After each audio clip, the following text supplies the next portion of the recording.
Apparently, all that glitters is gold. Gold's back in the spotlight and for all the right reasons. As of April 22nd, 2025, gold prices skyrocketed by rupees 1,800 to cross the crucial rupees 1 lakh threshold per 10 grams of gold. This is driven by strong buy-in from jewelers and stockists ahead of Akshaya Tritiya and the ongoing wedding season. Our condolences to all those who didn't listen to their parents and chose to go with the influencers' advice instead. There. There's a reason for this spike. In the last financial year, gold gave a solid 32% return compared to the Nifty 50, which managed just around 5%.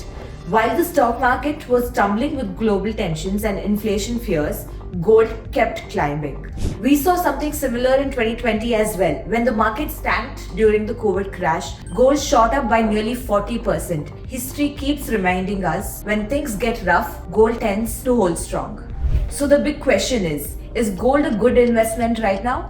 If you're looking for steady returns and a hedge against inflation or just some peace of mind, gold deserves a place in your portfolio. It's not about overnight gains, it's about balance and stability.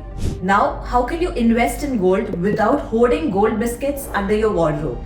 Gold ETFs. Trade them on the stock exchange, no storage, no hassle. And guess what? Investors poured in nearly 15,000 crores into them last year. Sovereign gold bonds. These are issued by the government, give you interest, and you don't even pay tax on the gains if you hold till maturity.